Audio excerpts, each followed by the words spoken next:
Good morning all of you students. आज से हमने 10th वालों के लिए चैप्टर वाइज नोट्स और यहाँ पर टॉपिक वाइज यहाँ पर स्टडी कराएंगे। आप सभी के लिए ऐसे नोट्स फोरम में आपको लिखा करके पढ़ाएंगे। आप सभी को इसके अच्छे अच्छे नोट्स और यहाँ से एग्ज़ाम में एक भी नंबर का आउट ऑफ सिलेबस नहीं जाएगा। तो आप चैनल को सब्सक्राइब करें और बेल आइकन को प्रेस कर लिएगा। मैं नोट्स वाइज यहाँ पर लिखा करके आपको पढ़ाऊँगा और जो भी मेरा न्यू लेक्चर आएगा वो आपके लिए उसका नोटिफिकेशन मिल जाए। तो स्टार्ट करते हैं देरी ना करते हुए। आपको पता है my name is S Rajput. आप देख रहे हैं अपने यूट्यूब पर भोजन एवं मानव स्वास्थ्य। तो लिखा है चैप्टर नंबर फर्स्ट है जो 10th का जो भोजन एवं मानव स्वास्थ्य। और वैसे भोजन के बारे में तो आपने 10th 11th 12th सारी क्लासेज में पढ़ते हैं। तो देखते हैं, स्टार्ट करते हैं। भोजन के प्रमुख घटक। भोजन के प्रमुख घटक कौन कौन से स्टूडेंट्स? कार्बोहाइड्रेट, प्रोटीन, वसा, खनिज, लवण, विटामिन, जल। यहाँ से क्वेश्चन बने कि भोजन के प्रमुख घटक कौन कौन से होते हैं। तो आपको सबसे पहले इनके बारे में बताना चाहिए कि ये क्या है, भोजन के प्रमुख घटक हैं। फिर इसी के साथ साथ ये कह रखा है कि संतुलित भोजन। अब भोजन दो प्रकार का होता है। एक होता है संतुलित भोजन और एक होता है असंतुलित भोजन, जो कि यहाँ परिभाषा दे रखी है कि संतुलित भोजन वह भोजन जिसमें सभी प्रकार के पोषण प्रचुर मात्रा में पाए जाते हैं उसे संतुलित भोजन कहते हैं। फिर बात आती है संतुलित भोजन के लाभ। इसके उपयोग क्या है संतुलित भोजन के? कि शरीर को स्वस्थ रखते हैं। ये संतुलित भोजन है वो शरीर को क्या करेगा?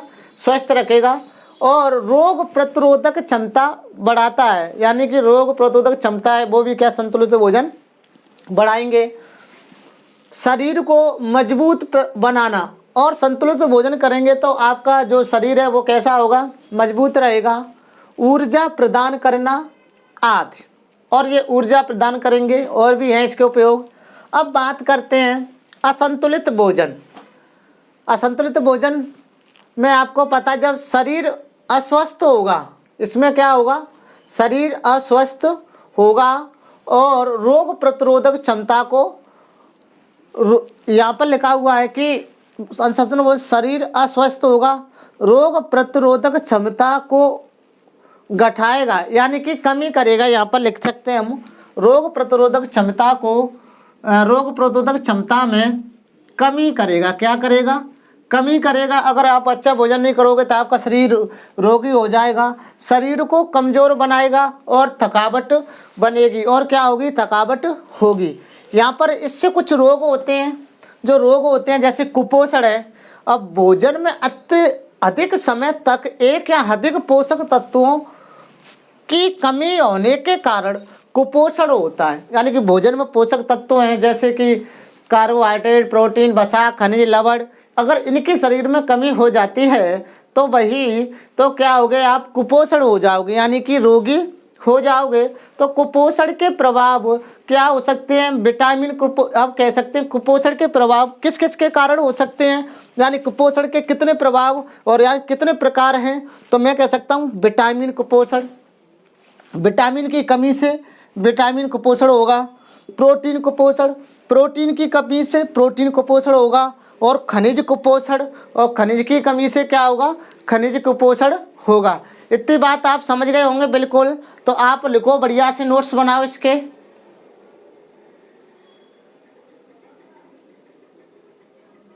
तो इतनी बात आप समझ गए होंगे। अब यहाँ से आगे और बताते हैं। ऐसे ही बढ़िया से नोट्स बनाओ और लिखते जाओ और समझते जाओ। जहाँ पर रिएक्शन आएंगी, वैसे इस चैप्टर में रिएक्शन नहीं है, कोई समझाने की ऐसी बात नहीं है, थ्योरेटिकल चैप्टर है। बस डायरेक्ट यहाँ से क्वेश्चन पूछा जाता है 1-2 मार्क्स का और आप उसको यहाँ से याद करके आराम से उसका आंसर दे सकते हैं। हमने अब उसकी बात कर ली संतुलित भोजन की। तो अब आप देख रहे हैं कि यहाँ पर विटामिन कुपोषण है। अब फर्स्ट नंबर का क्या है हमारा? विटामिन कुपोषण। तो देखिए ये विटामिन कुपोषण फर्स्ट का था, फिर प्रोटीन कुपोषण था और आपका फिर अब देखते हैं यहाँ पर क्या विटामिन कुपोषण है क्या भाई? विटामिन की कमी से होने वाला रोग है वो क्या है, विटामिन कुपोषण कहलाता है। अब वो भाई विटामिन कुपोषण है तो इसकी कमी से कुछ रोग होंगे। ये वाला जो है बोर्ड पर जो स्लाइड है बड़ी इंपॉर्टेंस है, यहाँ से हर एग्जाम में कोई न कोई प्रश्न निकल के आता है विटामिन में से कि इसके लक्षण निम्न है। जो क्रम संख्या है जो विटामिन है कमी से होने वाले रोग और रोग के लक्षण हैं यहाँ पर। तो भाई देखो विटामिन ए दिख रहा है आपको। विटामिन ए की कमी से कौन सा रोग होता है, तो विटामिन ए की कमी से रतौंधी रोग होता है। इसके क्या लक्षण है कि विटामिन ए की कमी से रतौंधी रोग होता है और इस रोग के लक्षण है कि कम प्रकाश व रात में दिखाई नहीं देता है। इसका वो हो गया एक। फिर दूसरा होता है कि विटामिन B1, विटामिन देखो 3 तरह के B1, B3, B2, B3 है। अब बात करते हैं कि विटामिन B1 है, इसको विटामिन B1 को थायमिन भी बोलते हैं। क्या बोलते हैं स्टूडेंट्स, थायमिन बोलते हैं। अब B1 की कमी से कौन सा रोग होता है, बेरी रोग होता है। रोग के लक्षण क्या है, हृदय धड़कन कम होती है इससे, विटामिन B1 की कमी से किसकी हृदय धड़कन कम हो जाएगी, पेशियां कमज़ोर हो जाती हैं, इसके साथ साथ यहाँ पर है थर्ड नंबर का राइबोफ्लेविन, जिसको B2 विटामिन B2 यानी विटामिन B2 को क्या कहते हैं, राइबोफ्लेविन कहते हैं।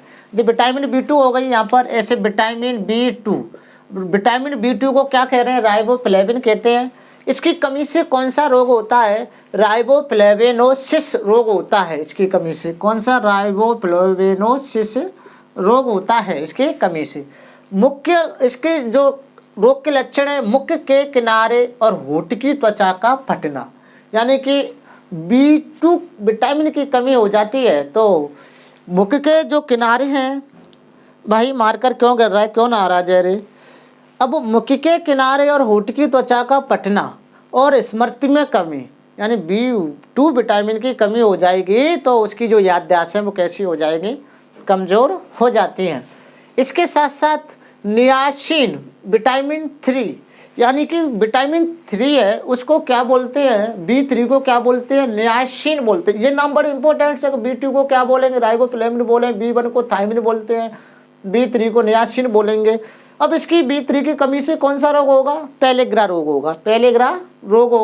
अब पेलेग्रा रोग होगा तो भाई अब इसकी कमी से जीभ व त्वचा पर पापड़ी पड़ जाती है। क्या पड़ जाती है, पापड़ी सी पड़ जाती है जीभ पर और त्वचा पर, किसकी कमी से, B3 की कमी से। अच्छा सर, अब बात करते हैं विटामिन सी। इस विटामिन सी को एस्कॉर्बिक अम्ल कहते हैं। क्या कहते हैं भाई, एस्कॉर्बिक अम्ल कहते हैं। अब एस्कॉर्बिक अम्ल कह रहे हैं तो इसकी कमी से कौन सा रोग होगा, स्कर्वी रोग हो जाता है। तो भाई अब इसके लक्षण क्या है, मसूड़ों से खून आता है, त्वचा पर चकते बनते हैं इसकी कमी से। और इसके साथ साथ विटामिन डी है, इसको कैल्सीफेरॉल कहते हैं। क्या कहते हैं, कैल्सीफेरॉल कहते हैं। जो रिकेट्स रोग होता है इसकी कमी से, विटामिन डी की कमी से रिकेट्स रोग हो जाता है। और विटामिन डी की कमी से रिकेट्स रोग हो जाता है और पैरों की हड्डियां मुड़ जाती हैं। इसमें क्या होता है, पैरों की हड्डियां मुड़ जाती हैं और इसकी हड्डियां जो पास आ जाती हैं, किससे, विटामिन डी के कारण जो हड्डियां हैं वो पास आ जाती हैं कमी के कारण। अब यहाँ से लेक्चर नंबर 2 में देखेंगे। जो लेक्चर नंबर 1 रहा है और चैप्टर नंबर 1 स्टार्ट किया है, न्यू सीरीज स्टार्ट की है। यहाँ पर सारे क्वेश्चन पेपर यहाँ पर सब चीज़ कराई जाएगी। आप चैनल को जरूर सब्सक्राइब करें और आपको आपकी पढ़ाई में 4 चांद लग जाए और आपका अच्छा सा रिजल्ट हो जाए और आपका रैंक बने और आपकी अच्छी परसेंट बने, मेरिट में आए, तो यहाँ से एक भी क्वेश्चन बाहर नहीं जाएगा। तो स्टूडेंट्स पढ़िए। तो अब हम यहाँ पर लेक्चर को एंड करते हैं। नेक्स्ट जो फर्स्ट लेक्चर था, सेकंड लेक्चर में देखेंगे। तो आपको मतलब सर्च कैसे करना है आपको लेक्चर को, तो आप पहले डालेंगे एसएस केमिस्ट्री वाला कि भोजन एवं मानव स्वास्थ्य का लेक्चर नंबर 2। अगर तुमको फर्स्ट देखना है तो लेक्चर नंबर 1 डालेंगे। अगर आपको देखना है कि साहब लेक्चर नंबर 3 देखना है तो लेक्चर नंबर 3 डालेंगे, है ना, लेक्चर नंबर 3, है ना। यहाँ पर आप कह सकते हैं कि एसएस केमिस्ट्री वाला chapter number first lecture, chapter का नाम डालेंगे, फिर वहाँ पर लेक्चर डालेंगे आपको जो देखना है क्रम से। 3 लेक्चरों में ख़त्म हो जाएगा ये चैप्टर। फिर उसके बाद आएगी रिएक्शन वाला पार्ट्स, जो कि बड़ा इंपॉर्टेंट पार्ट है। ये तो थ्योरेटिकल पार्ट है, याद हो जाएगा आपको, इसमें ऐसी कोई भी वो नहीं है, भोजन के बारे में है ना। तो स्वस्थ रहो, मस्त रहो, व्यस्त रहो, पढ़ते रहो, बढ़ते रहो। All the best. Next lecture में फिर मिलते हैं।